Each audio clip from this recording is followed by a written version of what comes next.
Okay, so we're back with part 1.5 or part 2 maybe of the Stroboconn adventure. Those are the 6v6 tubes in the bin there. They've been pulled out of the chassis there. That's a 5Y3 that's still in there, and then there's some other ones that are metals. Tested all of them. They all checked at a 7, and there's one that's a little bit stronger at an 8. On my little orange Devo tube tester, that is very acceptable. So far so good. We're gonna take the top off of this chassis, top one here, take a look around in there, just clean and oil the motors, and we're gonna look at the various caps and see if there's anything that looks suspicious. Okay, initially I was going to take apart the scanning unit, but that rust in the corner has made the screws stick. So we took the lid off the tuning unit here with our tuning fork in there. And that's a 55 Hertz tuning fork. When it's dead center, it's supposed to be 55, and then when you turn it and adjust it, the sliders move accordingly and will adjust the pitch. Sharp or flat. Okay, so I'm assuming that needs to flow nicely. There might be a little bit of grease on there or something, but it seems okay. Then there's two motor exciters over here that keep that fork going, so we're not going to whack on that or anything to screw it up. Inside our chassis we had lots of dirt. I mean, lots of it. So I'm going to clean that up. I'm going to guess this was sitting on its back in somebody's basement for a long time or something. And then we have a lot of dirt back here. We've got 4 big old filter caps here. We'll look underneath and see if they look like they're in death mode or not. And we'll sweep up some of this crud around here. See you in a few minutes. Okay, after some dust bunny reduction and noise upstairs. Isn't that great? Love that chattering noise. Thanks, guys. These seem to be single section capacitors. They're 40 microfarads, 500 volts. And there's 4 of them, so I'm surprised they're individuals. I would have expected, you know, one of those multi-section cluster caps. But if these are bad, I suppose it'll just make it easier to replace them. So we've cleaned the worst of the dust rabbits off of here. We'll still have to wipe the 5U4 rectifier down, and then we'll take a look underneath and see if there's any signs of bad things happening. Okay, so here we are underside. I see more dust rabbits, but we have the Allen Bradley type resistors, none of which looks toasty. We have some of the smaller half-watt resistors. This has those TRW branded capacitors, which held up just fine in our small strobo tuners. I have a couple, like the ST8, the later models, that had those, and they were fine. And our big old filter capacitors here don't show any signs of leakage, physical leakage. Electrical leakage is another ball of wax. But if these are going bad, all we have to do is run the tuning fork open for a little bit and feel them. If they're getting warm or anything, then we'll know, and then we'll deal with it. But there is kind of enough real estate under here if we had to disconnect those and hide some sprags around there. You know, we could go from earth to that point, or, you know, earth to this one over here, or that one. You know, there's possibilities here. You know, we can, or actually this was where this one was earthed, so we could go from, you know, up to here, whatever. But there's places for our replacement caps to go if we need to put them in. So I think I'm just going to vacuum some more dust rabbits. Okay, so we've got pretty much all the dust bunnies cleaned up on the back side. I didn't want to get any moisture on the transformers or anything, so we just dry brushed those. Some numbers on this chassis, 95004, and then this says Conn, and it looks like it's smudged, like somebody kind of twisted the thing when they did it, but it looks like the letter T. It might be a 1, so we'll just say Conn T, I guess, maybe, and then 16120. Back here there's a number that's not a tube number, that says 56901, and then our transformers have, this is K5619 AM 3419, and this is K56187 AM 3418. So maybe that'll help us figure out what vintage this is. We're getting it cleaned up, and we're gonna, as you saw before, I had the 6V6s out. I took out the 5U4 and I'm just wiping them down. The 5U4 and the 6V6s were General Electric. The 6SN7 was a RCA, I believe, and the 6SC7, which is this one right here, I honestly don't know what that is. It's a metal tube, and I'm gonna maybe buy that shape. That's probably an RCA because that's got the shape, that sort of hexagon shape on it. So, okay, we'll finish cleaning and get her put back together. It appears that our tuning fork had some type of grease on here, and that's kind of dried up and gotten sticky and nasty. And there was also some grease back here, so we'll find some nice light grease and put that on there just to take a easier run on the mechanism. Okay, so after a bunch of kicking and screaming, I put the tuning fork part back together. I cleaned all the dirt off of it. We're going to put a nice little polish on it when we're done. But with a lot of effort, I got the cover off of this puppy. And that was a lot of work, because if you looked in the back when we first toured it in the other video, you saw some corrosion. There were 2 screws that were just like rusted on there. I mean, bad.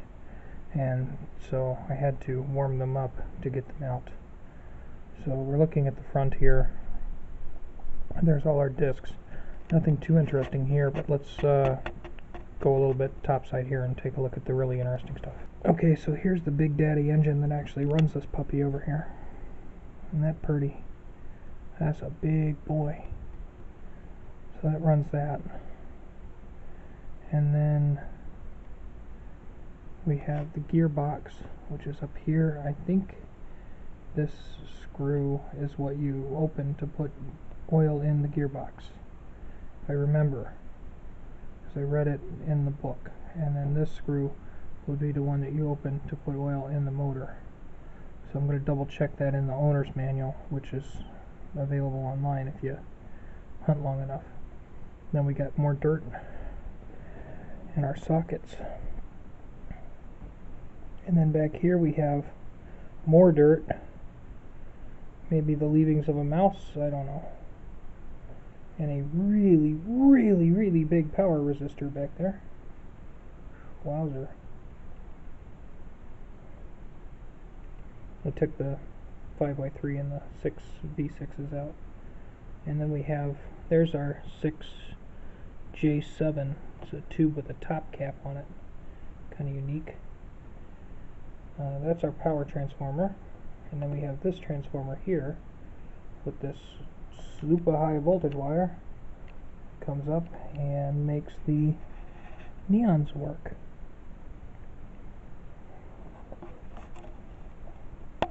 There's our neon tubes. Cool. Alright, let's clean the dust rabbits out of this puppy. Okay, we're back and we're going to try to lubricate this thing. Motor lubrication points are here and then one back there at the back. The gearbox lubrication point it talks about is the one right there. I wonder what that one is. I might just look I mean, I think that's Gearbox too. But the picture, it's a scan and it's black and white and it's ugly.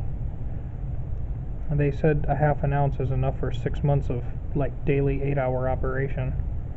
I have no idea if this is even dry or not. And you're only supposed to use genuine Conn oil in it. So where are we going to get that? There it is. Genuine. I can't tell. I can't move the camera. But yes, we have the genuine Conn Gearbox Lubricant and motor lubricants. The vendor perchance to include them. So this makes us very happy. You're supposed to do this with the motor running.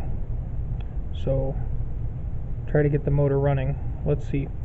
So this is just a question because I'm going to need 2 hands, so I will put the camera down. But my brain says if I plug this in, leave this switch in the down position, which is the make the motor run position for warm-up, and then I turn the power on, and I did put the tubes in, so it has tubes over. Oh, I still have to put 6 V6s in there. So we'll put some 6 V6s in there, and then we'll see if it'll spin. Yeah, I don't know if that's required to make the motor go or not. Okay, so I turned it on, and the wheels are whizzing. They're whizzing away, and the motor is running. So I'm going to put a couple drops of oil in the motor, 2 spots, and then we'll try to put some in the gearbox. We'll see if the noise goes down a little bit. Okay, so I put the motor oil, or the motor lubricant, in here and then back there. And then this is the gearbox. So I'm going to look in here and see if that looks like it would take the oil too, but this one for sure. You can call it what you will, but it actually sounds like it's running a little faster now. That might just be my imagination, because it looked like it was running at the right speed by the way it behaved. It doesn't say anything about the motor lubricant, but the gearbox lubricant, this bottle was totally full when we started. Now I've used maybe, what, a fifth. It's supposed to use a half for like 6 months operation, but I don't know if this had been operated or somebody lubricated it and put it on a shelf or what. I tried to put a couple drops in here when it was spinning, but it splashes back. So the motor I know you're supposed to do when it's spinning, but the gearbox I guess you do it when it's not spinning. So okay. So that said, I think I'm going to just do a quick inspection over here, make sure that nothing's like hot or leaking or blowing up or nothing under the board here, and if the board looks good, then we're going to finish cleaning it and put it back together. Okay, so you're just going to have to take my word for it. I looked underneath here. Because there's a wire coming off of this top cap of this tube that is, this shield is grounded to this here, and then this goes to the front to the audio section. So the audio comes in here, goes through these tubes and then into these tubes, and then it feeds this big mamma jamma of a transformer to make the lights flash, from what I can tell. So because of this big fat wire here and the little wire over there, I didn't see fit to lift this chassis way up and show you a real good view of the underside, but quite frankly under there it is absolutely pristine. Everything looks absolutely beautiful. It's old, but I'm not confident that we're going to have dozens of problems. So what we're going to do here is we're going to, when we run this here for a little bit, we'll just monitor some temperatures. We'll make sure that neither of these caps are getting hot or nasty. They show absolutely no signs of physical leakage. So we'll monitor temperatures of our transformers and of our caps, make sure everything is healthy there. But you know, thinking in terms of the doctor's creed of, you know, do no harm, I don't see that this needs a major helping hand. It needed a bath, it needs the dirt cleaned out of it, and it needed that big, you know, hairball or fuzzball or whatever was in it out of it. So other than being pelted with a lot of dust and needing to be oiled, I just don't see that this thing needs that much. So going to just proceed to keep cleaning it and put it back together. Okay, for those of you who like to know these things Here's some numbers off the chassis. 59004, and then it says Conn T16120. That 16120 number, that sounds a lot like the one on the other unit, so maybe these were originally shipped as a pair. And then the numbers on our transformer, K56874-2, and then 3946816. So if that information helps you get a date code, please leave it in the comments section. I would appreciate it. I can try to look that information up, but yeah, tonight I just want to get this thing put back together and finish cleaning it. Like I say, I think this got wet. Maybe that was a mouse thing in it, maybe, but I can't fathom just the way that this thing was laid out and put together. I don't see any hole or anything a mouse could get in and out of it, so I don't understand how that would have happened. But it could have been bugs, or who knows what brought that in, or it could have just been dust that settled when this case was sitting. But we had a nightmare getting the screws out of this portion of the case, and I'm not sure what we're going to do with this portion of the case. I don't know. But we'll at least, try to prevent it from rusting any further and clean as much of that goop up as we can. Otherwise, I think we're going to do alright. Well, boys and girls, this completes the inspection internally of our Stroboconn. We have it all cleaned up, and I am talking to the mic, and you can actually see my reflection in the glass because I cleaned it. I'm probably going to put a little bit of a polish on the outside just to shine her up a little bit more. But the electronicals on this all look really, really healthy, and I just can't bring myself to start doing major surgery on it, because this is not going to see hours and hours and hours of use. It's going to be on for 10 minutes, 15 minutes, a couple times a week, as opposed to 8 hours a day constantly. This was made like test equipment. They expected you to run this all day long to check how in tune your band was. Really, really something cool. So, if I can't have the guitar that Elvis had or something like that, now I can say I've got the Strobo tuner that I'm sure Elvis used, or I'm sure that or Elvis's band used anyway, or Chuck Berry probably used, or anybody. Think about it. Think about these things. These were the gold standard of studio tuning, and this was all they had for a long, long time. We'll actually take a look at a little bit of history on this because I'm just fascinated. So this is kind of a utilitarian thing, it's utilitarian, but everybody had one of these. So if you want to talk about some great music history, there's probably a lot of these things out there, and I'm just glad to have one that works, because I can hum a note and y'all will grind your gears listening to me hum it, but I can tell if I'm in pitch or not.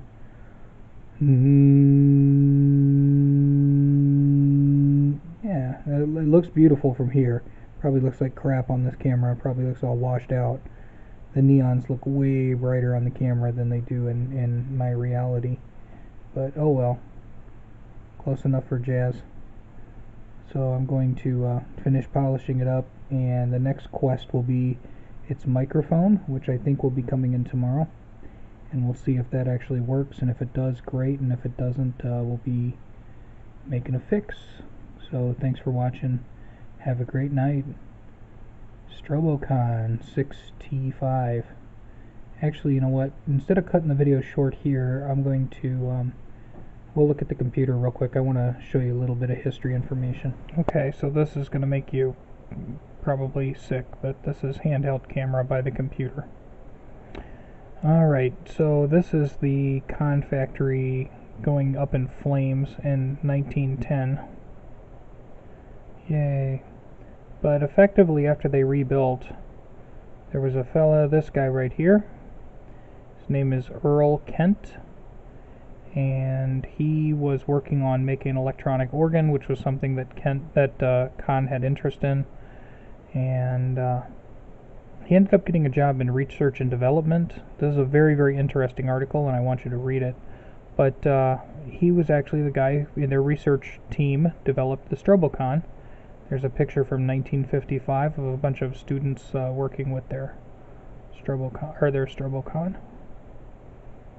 There's the factory during World War II where they did war production, and the Stroboconn was redesigned and engineered to be able to sense the pitches and was used to tune up airplane engines for the war effort. There's some vintage organs, big giant speakers. There's Kent over here, but this speaker was designed by him.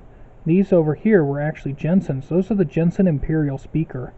Those are the ones that Deckware goes bananas about, and when I saw them I'm like, those are Jensen Imperials. Holy cow, I know what those are. So I felt really smart. This speaker rig was used to play for the 1952 political conventions, both Democratic and Republican. They played the Conn organ through those. There's Kent's, what he called the music box, which was an early synthesizer, not really picked up. More information about research and development, and there sits the Stroboconn. This is really a great article, and I suggest you read it, but I wanted just to browse through it. This is the thing they called Hot Lips Larry. It was a machine that would essentially be able to mimic human lips playing a trumpet, so they could judge the difference from trumpet to trumpet without the bias of a person. So they used the machine, and as you can see, to make sure the trumpet was intonated correctly, there sits a Stroboconn. This is really interesting. They had a thing they called the Bugly Room, and all of the walls in it are all bent to bring the sound back around to the player, so the person playing the horn can hear the horn itself, as opposed to the room eating the sound. This is like a volume meter, a dynamics meter, this thing over here, and I don't remember what its name was. This was the dyna level, this thing right here, and sitting right next to it is a Stroboconn. So these things had a huge amount of history, obviously, to their company and their design. Apparently Conn was purchased in 1969, 1970, and Mr. Kent retired, and they asked him to actually come back and do more research, but he said, we've hit the ropes. Once you stop researching, you can't just turn it back on again. But this is at a website called the National Music Museum, and their website is nmmusd.org. So I highly suggest you guys read that. Now that we've talked about it, you can understand why I think historically these things are super cool. And from a young age to retirement age, Mr. Kent was involved in all of these things. Used to tune instruments for many years. Used to tune airplane engines during the war effort to defeat Hitler. The Stroboconn beat Hitler. Not really, but kind of. Didn't hurt. Just a fascinating read, so I highly suggest you guys check this out. There's actually somebody selling a blown up version of this poster for like $30 some on eBay. It's a cool poster, but I don't see anybody famous in it. Okay, that's enough chatter. Have a good night.